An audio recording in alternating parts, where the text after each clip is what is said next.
All right, once again, a very good afternoon. My name is Peter Palok. I am currently with the Learn with Cisco organization, although in Cisco I've been for 9 years. I've done 3 years as a DC switching tech engineer in Brussels. Then I moved over to the certification world and I was responsible for one of the CCI exams. So between years 2019 till 22, if you tried and failed the CCI Enterprise Infrastructure exam, I am the guy to be shot on spot because I was responsible for that one. Right now I'm in the Learn with Cisco and focusing more on the education. I am still an engineer, so I still love to help tech, look into source code, suggest how to fix bugs, and talk about what I find there. And this is one of the topics I love to talk about because when I was first going through my CCNP, if you still remember BCMSN exam, building Cisco multi-layer switched networks, back in, I don't know, 2005 or something, this topic was so confusing to me. And I saw so much confusing information being out there about it. So I just would like to set things straight. That's why I call this session as DHCP Snooping and DHCP Option 82. Are they friends or are they foes? Now, so that I don't forget, this session comes with C credits, and also it comes with its own WebEx space. If you do have any questions afterwards, please do join the WebEx space, and I'm happy to answer those questions. And as I mentioned, this session, should you be badged here, which I hope you all are, will get you 2 C credits. You don't need to do anything. They will be credited to you automatically once the Cisco Live is over. Any more information about C credits, this is the QR code. And now let's go for the real topic of the debate here. So I would like to touch on these topics. What exactly is DHCP snooping? Like, there is documentation out there about it, but do we really know what it does and how it does it? Then, what is this DHCP Relay Agent Information Option number 82? It's a horrible name. So I'm just going to be calling it Option 82. What is it good for? And how does DHCP snooping in particular make use of it? Why do we need it? And why does it in fact sometimes appear to break operations? And that's why people are often told just switch it off and things magically start to work again with DHCP. Well, that's a very bad idea, and I would like to explain exactly what's under the hood and why we want to keep the DHCP Option 82 in use and present, and how to handle those possible breakages in operation. I don't want to be lecturing you on how DHCP works, but I will be referring to some of the terms that DHCP uses. So take this as a very quick and light brush up on what we all know already about how DHCP works. So we know it's responsible for allowing a host to obtain its IP config. Hosts typically start by broadcasting a UDP encapsulated message called DHCP Discover. It's a broadcast, so if there are multiple servers within the VLAN, they will hear it and they will respond. Probably not all at the same time, so first one offer comes back, that's the response to a Discover. Later another one may come in. The client will decide which offer it's going to accept. It's completely random. Most of the time it's the first one, completely implementation dependent. It's going to ask for that specific loan of an IP address and the remaining configuration with, again, a broadcasted message called DHCP request. And the server that made that specific offer is going to acknowledge it if it hasn't been taken in the meantime by someone else. So we all know this sequence of messages. Sometimes it's called the DORA exchange: discover, offer, request, acknowledge. What's very important that the discover message is broadcast. The request is also broadcast, and the responses, whether offer or acknowledge, may be broadcast or unicast, but for the sake of simplicity, let's treat them also as broadcasts. That's fair. Now, just as a review, some messages are only used by clients and some only by servers. So these two, discover and request, these are client messages. There is also the DHCP release message, which goes away from a client to a server saying, I no longer need this address, you can give it to somebody else. DHCP decline is used by clients to inform the server that that IP address is already used. Typically, we find out by using ARP probes. If somebody else has that IP, they will respond to us, to me, the client, before I starting owning the IP address myself. So if that happens, I tell the server, uh-oh, you thought it was free, it's not. So the server then exclude it from assignment. And DHCP inform message is a message that can be used by clients to get additional config without leasing an IP address completely. For example, just an IP address of my wireless controller or my call manager, but without getting an IP address itself. So these are client messages. Server typically uses just three. Offer, when first asked, acknowledge and not acknowledge. And that's all. Quite simple. Now, it's important to have a look into a DHCP message.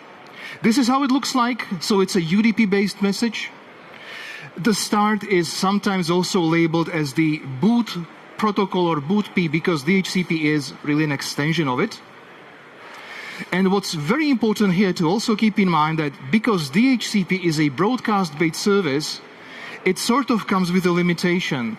Broadcasts are not routed away from their own broadcast domain, from their VLAN, from their own network.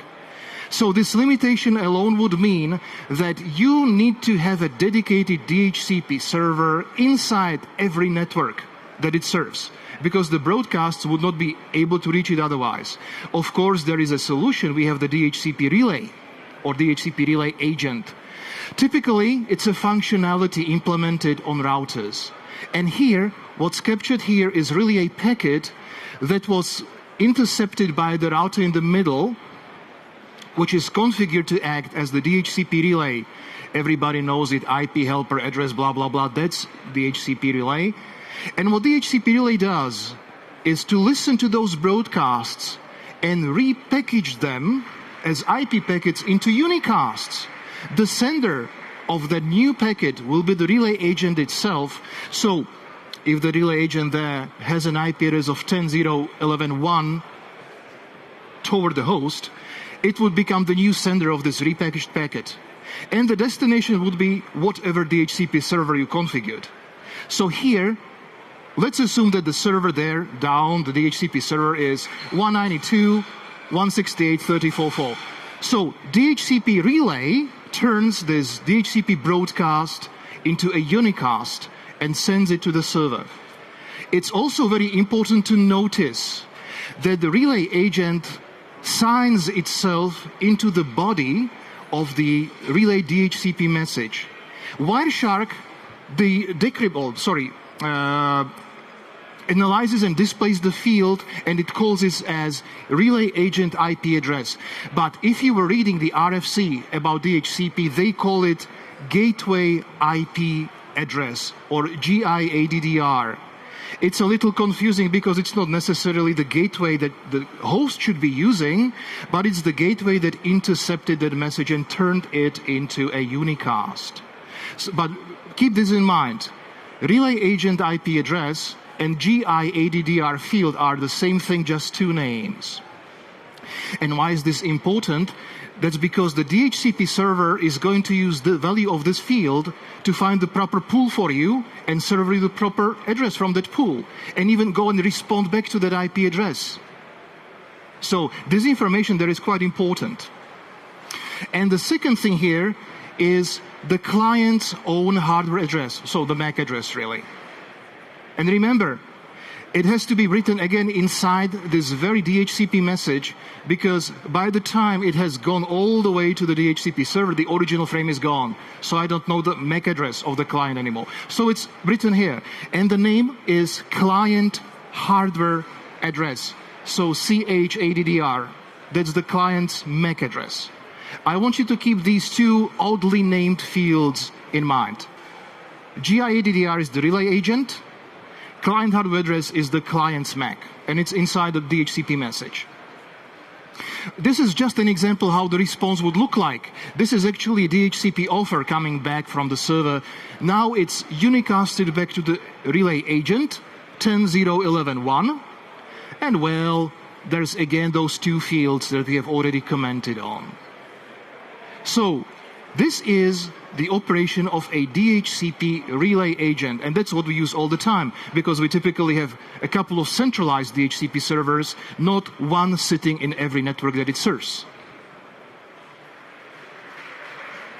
The question now is, what are the possible attacks on this DHCP-based service? By far, the simplest one is somebody coming in and plugging in a device that acts as a DHCP server on their own. I suppose everybody had this accident.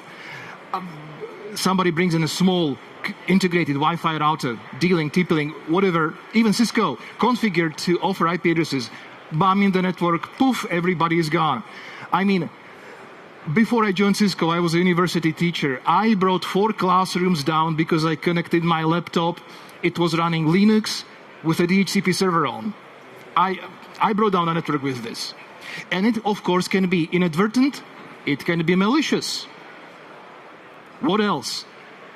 Because DHCP is a broadcast-based service, those responses and even the requests are getting flooded across the VLAN, so they are also received potentially by clients that have no business with them.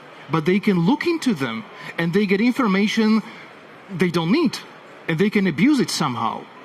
Well, what can they do? Those clients can start faking the messages on behalf of other clients. For example, I'm going to say on behalf of another client, this address is busy. Or maybe I am returning this IP address and cause a conflict later because now I know what to send. Or clients can try to manipulate the requests they send out and put in some additional information in the DHCP body that could allow them to get different IP address than they ordinarily would. Or maybe just direct the responses to some victim that doesn't even know what to do with them. So faking client messages on behalf of other clients and subverting the assignment policies. And finally, of course, you can have a client that asks for one IP address after another, exhausting the pool and thereby causing a denial of service attack. How to protect ourselves against all of this? Enter DHCP snooping. This feature has been along for a long time, so let's see how it really works. If you have a switch where you have enabled this feature, DHCP snooping, first of all, it will come with 2 types of ports, untrusted and trusted. And which ones are trusted? That's defined by configuration. You say it. You say on a given switch port, IP DHCP snooping trust. A trusted port goes toward the DHCP relays or servers. Untrusted ports go to clients. Now, this distinction is very important because these DHCP snooping switches will intercept all DHCP messages. Take this well.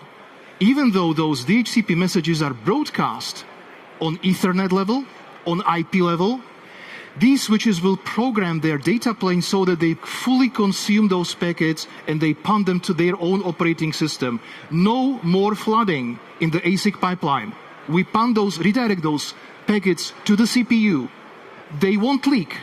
And if they appear to pass, it's because the operating system has sanitized them and decided to forward them. But it's no longer the plain flooding. No more. We perform a wide set of sanity checks on these messages to find out if they're valid, if they receive it on the proper port, and if they don't try to do something bad. We will definitely drop any packets that do not pass those sanity checks, and we will forward the remaining ones, those valid ones, in a way that is extremely constrained. And I will be talking about precisely what this constrained forwarding means. We also build a database of bindings where we remember what client with what MAC address in what VLAN received what IP address on what port, on switch port, and for how long. And this database is then used to also sanitize some of the contents of the messages later. Optionally, we can also rate limit the amount of messages passing up and down a given port. Now, you know, with these rate limits, it's very difficult to say what's the proper value, so I'm not going to be spending time with it more. I said that we first make a bunch of sanity checks. That's because if a DHCP message doesn't pass a sanity check, it doesn't make sense to even bother with it more. So we first sanitize what we receive. And how we do it? Well, first of all, we look at malformed DHCP messages. If we have a malformed message, we don't care, just drop it, naturally. Then, we are looking for server type messages, those three ones, offer, acknowledge, and not acknowledge, coming on an untrusted port. What this prevents us from? Somebody inadvertently or maliciously connecting their own DHCP server on an untrusted port. Even if they try to send those packets, we kill them off. We don't forward them. They're dropped, black-holed, done. Second thing is what we drop is messages with this non-zero IP address of the relay agent coming on an untrusted port, because that would mean that somebody really plugged a router there that seems to be relaying those messages through us on an untrusted port. That's not supposed to be. Or maybe the client is faking the messages, making them look like they passed through a relay agent if they didn't. Well, nothing of the sort. We'll kill them. I will let you skip this one for now because with relation to option 82, this might get a little confusing. I'll come to that later.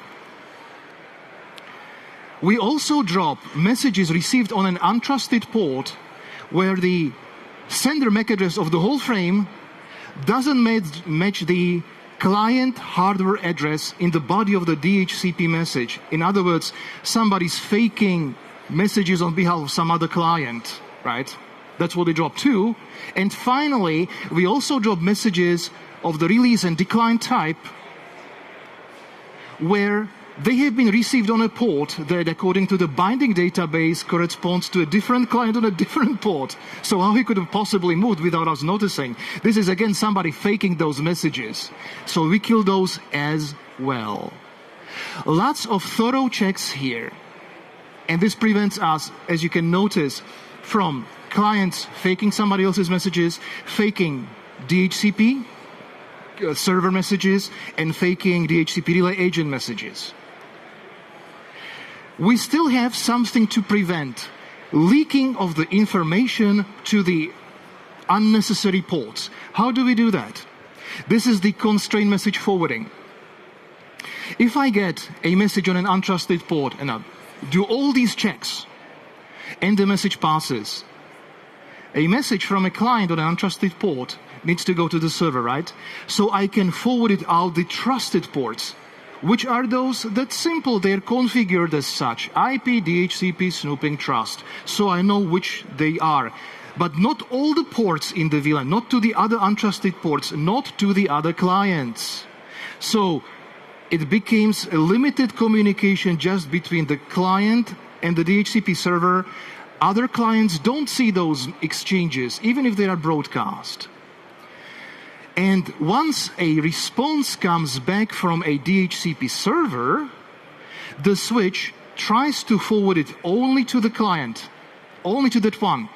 Never flood it. Under no circumstances we flood it.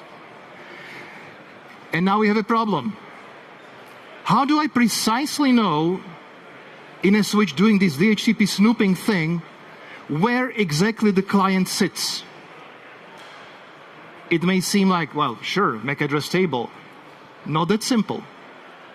First of all, DHCP bindings in that binding database where DHCP snooping does the binding of IP and MAC and VLAN and port, they are built only on a subset of messages. So the first one would need to be dropped anyway.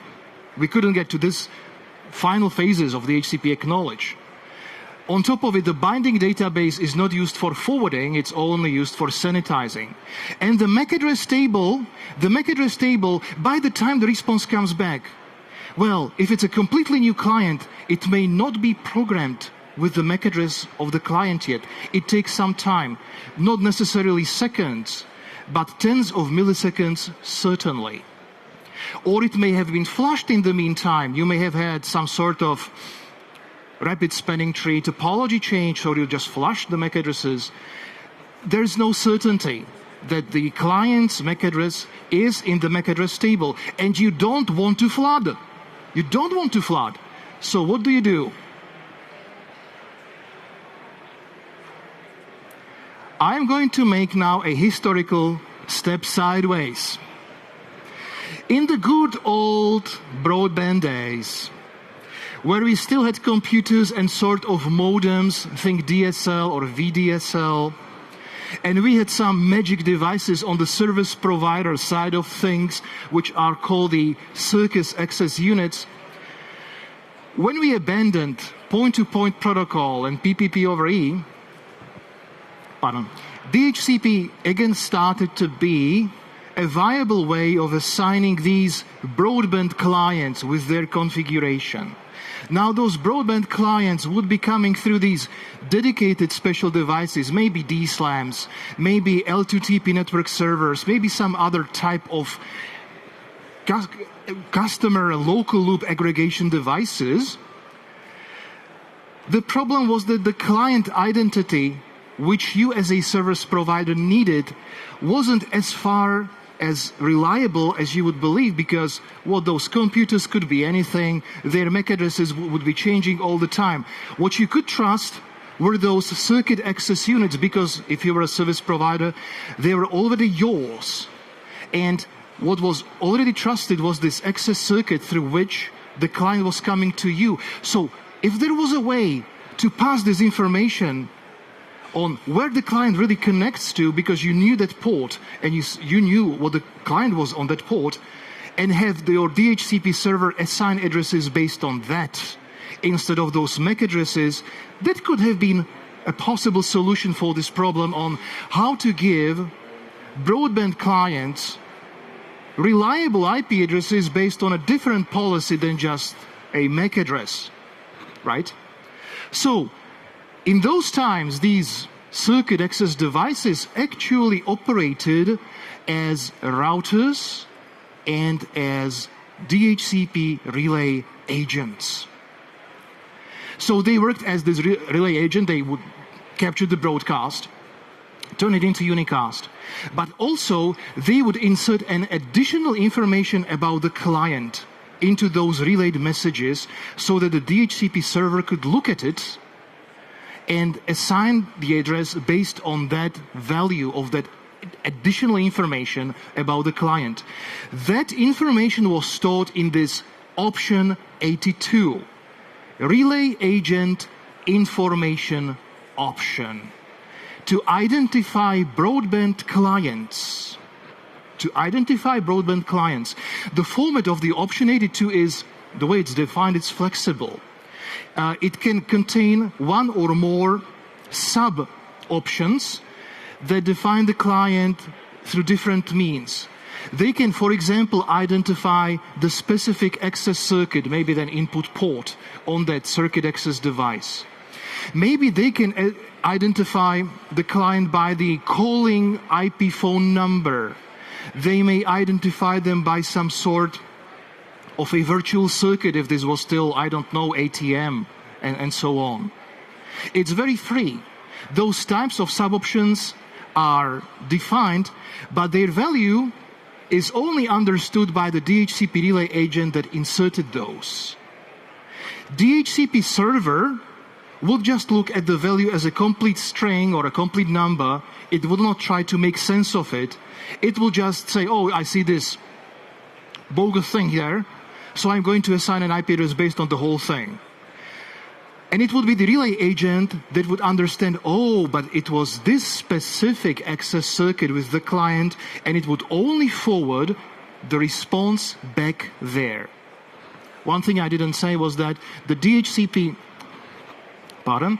The DHCP, actually no, let me first show you how the option 82 actually looks. These are two DHCP discover packets really captured that contain the option 82.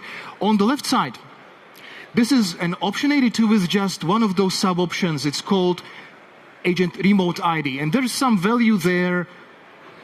Doesn't make much sense, but it's a value that you can bind to an IP address. On the right side, there are in fact two sub-options. There is what we call the circuit ID and a remote ID.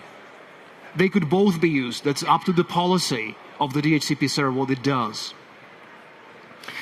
The DHCP server was supposed to allocate the IP address based on this value, and also with its response put the option 82 back. So it came to the server, and the server would parrot it back in its own response. The response would come all the way to the relay agent. The relay agent would read that option 82, identify the port with the client, and forward the response only through that port, removing that option 82 in the first place, because again, it's no client's business to know about these options there. So this is what we were doing in those times. Option 82. Now let's change the topology just a little. Let's go back to DHCP snooping. So we have those clients there connected to a switch that does DHCP snooping.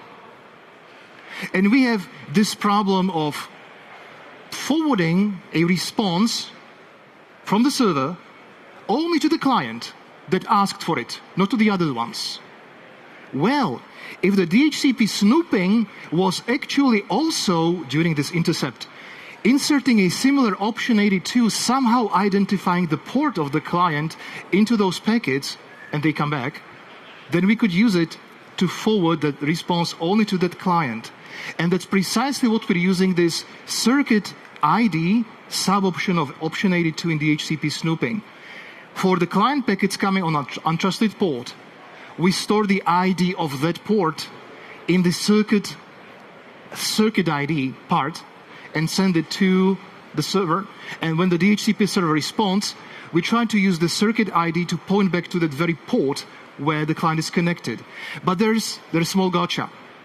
Imagine that cloud on the bottom that connects the server and my DHCP snooping switch is really just another switch. And let's make the switch a silly one. No DHCP snooping there, just a normal switch, very simple. And now, let's even imagine that there is another access switch connected to it. So those orange ones are access layer switches, the black one is a distribution layer switch, right? And the server responds with a broadcast. It has to. Now the broadcast will get to both orange switches, and if both orange switches were trying to look into the option 82 and see, okay, it's port GIGI01, well, both of those switches have ports GIGI01, right? They could get confused, and one of them would forward it correctly, the other one would forward it to a client that never cared. So I need to somehow sign the option 82 so that it's clear which switch put it inside it. And that's where the second part, the second sub-option comes in. The remote ID. I will be storing the switch's own MAC address in this remote ID sub-option so that it's clear who put it in. And once I have put it in, I know that the information about the port is relevant. If not, well, I don't care, because it's not by me. So DHCP snooping takes client messages on untrusted ports, sanitizes. When it forwards them to the server, it inserts the option 82, signing itself in remote ID, its own backplane MAC address, and identifying the incoming port of the client in the circuit ID. Off it goes to whatever the DHCP server is. Remember, DHCP snooping is not a relay. We don't turn these broadcasts into IP unicasts. We just sanitize them, we mingle and mangle them a little, let them fly, but if the server is somewhere else, it has to be a dedicated DHCP relay agent. Once again, DHCP snooping switch is not a relay agent. It just sanitizes the messages and signs itself in them, but doesn't turn broadcast into unicast. It just narrows down the flooding.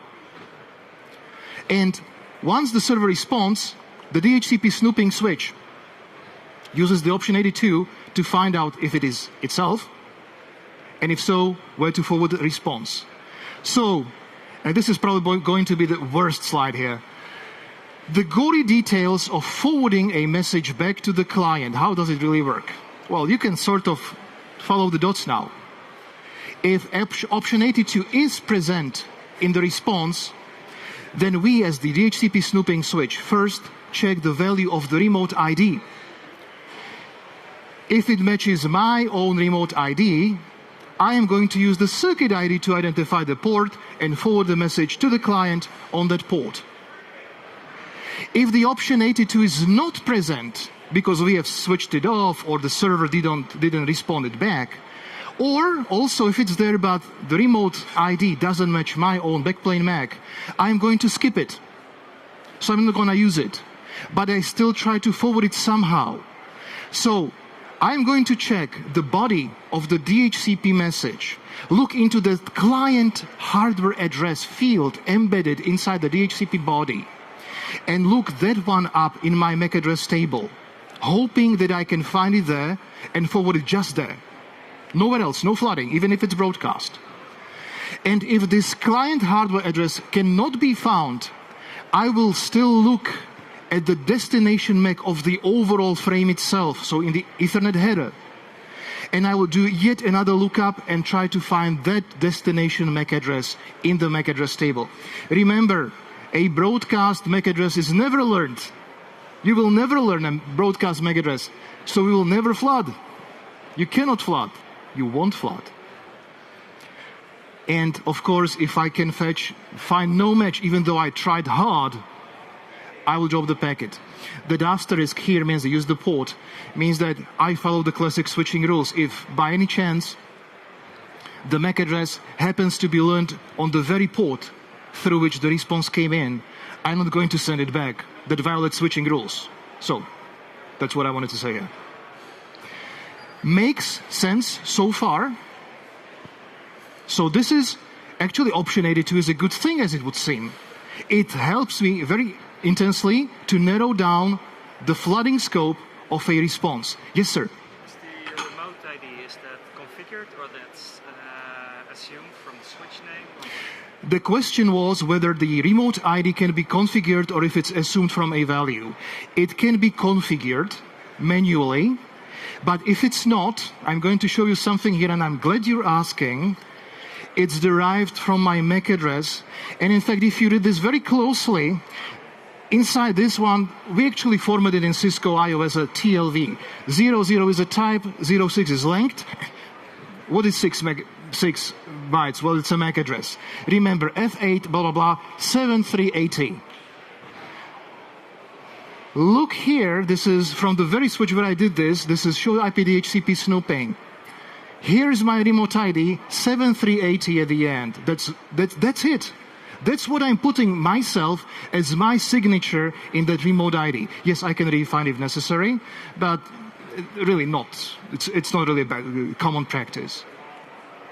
I also want to go back because it's also possible to manually configure the circuit ID that identifies the port itself on the given port to some other value if it helps you configure a DHCP server more easily.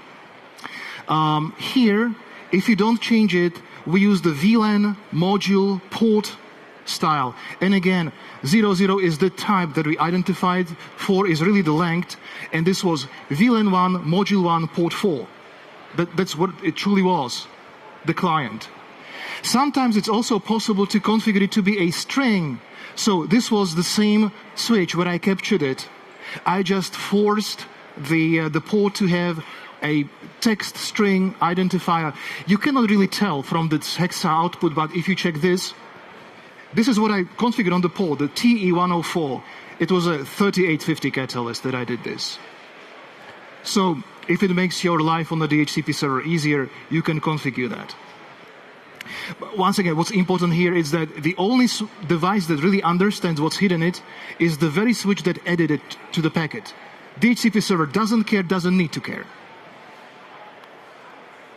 So, This is how it would be verified. And you can see all those verifications and tests that we did so far. The circuit ID format, VLAN mod port, my remote ID. Whether this option 82 now is allowed on the DHCP snooping switches. This is yet another sanity check to prevent clients from faking their identity by putting some fields that are not supposed to be there. Verification of whether the client hardware address matches the source's frame source, and whether a client doesn't try to look like a DHCP relay agent itself. It's all hidden here in this output. Now you know what we do there. So now coming to the paramount classic scenario where things actually start breaking if you do have this option 82 enabled, which is on by default. Assume the classical design. You've got clients, you've got access switches here with DHCP snooping enabled, and you have distribution switches above them. They terminate the VLANs, so we don't have a routed access layer here. We terminate the VLANs on the distribution switches, and those distribution switches are also configured with a DHCP relay agent to forward those requests somewhere to a faraway server. Fair enough? Classic setup. The most classic ever. Now, you have it configured like this. You actually enable DHCP snooping on those access layer switches down there, and DHCP stops working. Suddenly your clients are not getting responses. Then you Google and somebody tells you, oh, just switch off option 82. So you go ahead and do no IP DHCP snooping relay information option, enter, on those yellow switches on the bottom. DHCP starts working again. Well, how great is that? We really do a poor job in explaining what's happening here. So, what's happening here is this.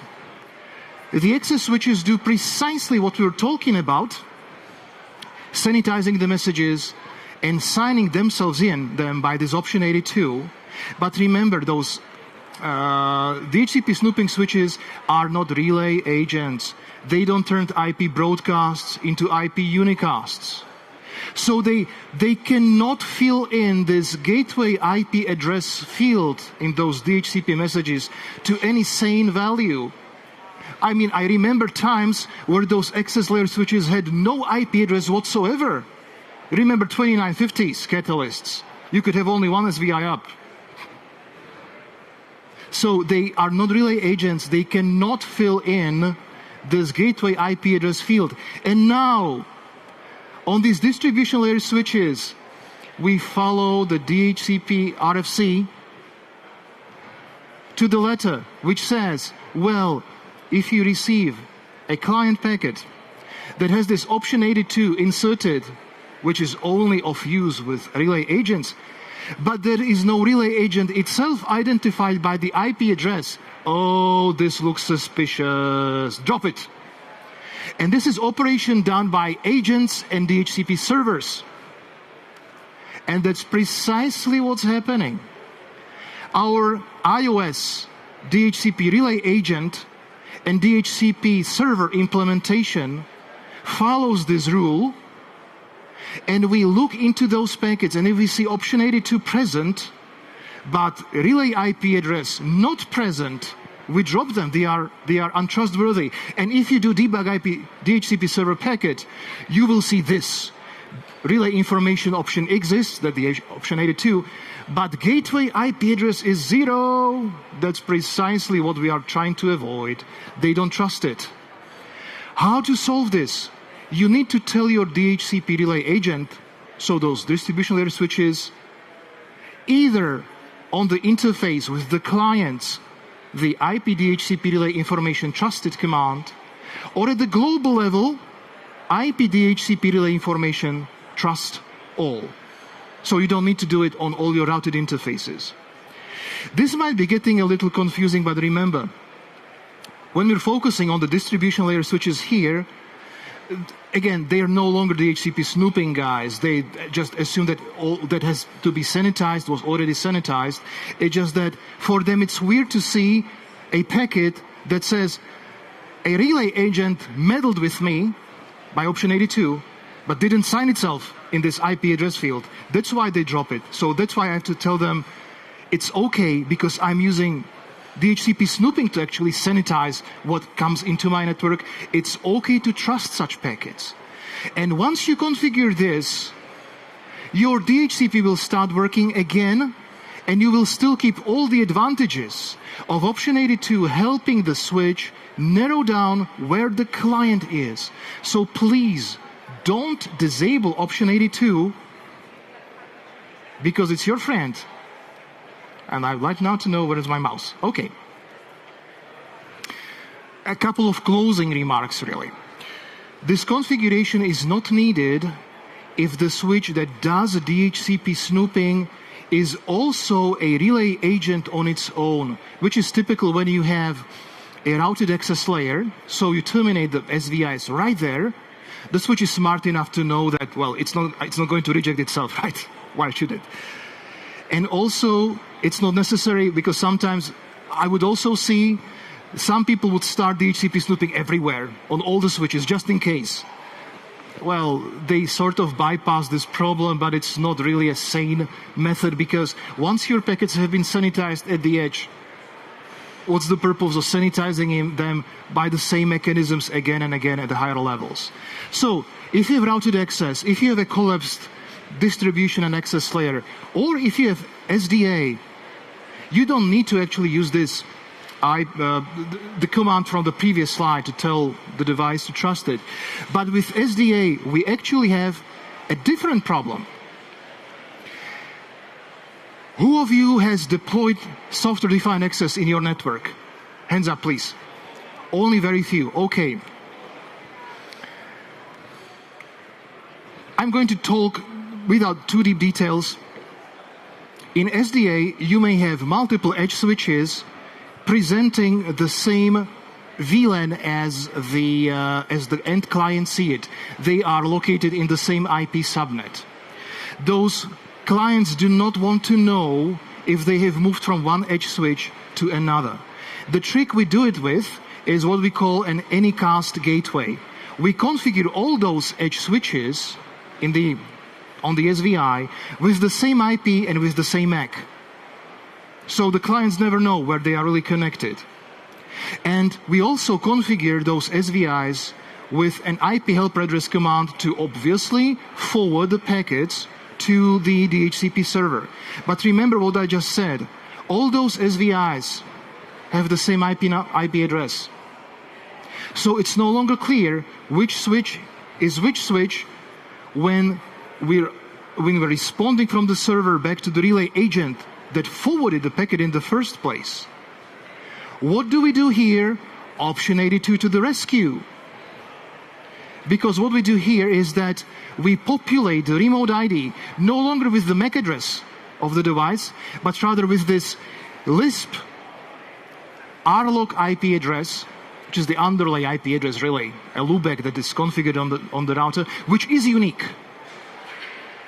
And so, even though the SVIs toward the clients have all the same IP, so they are no longer unique, we store the switch's identity in the remote ID sub-option of the option 82.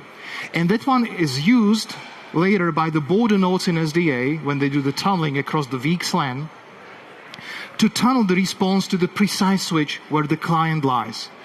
Should you ever disable option 82 in SDA, your DHCP will break completely. It's not going to work because it can no longer work. So here in SDA, option 82 is in fact vital.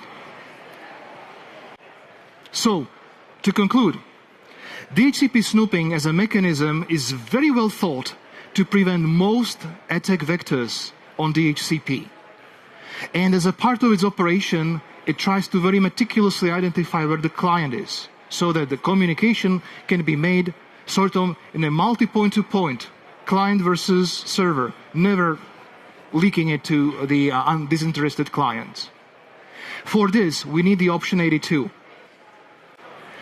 If we insert the option 82 on DHCP snooping switches, we may trigger very meticulous servers and relay agents who expect the gateway IP address to be filled in alongside option 82, which is the iOS case. So keep in mind that those devices, servers or relay agents, need to be configured with IP DHCP relay information trusted.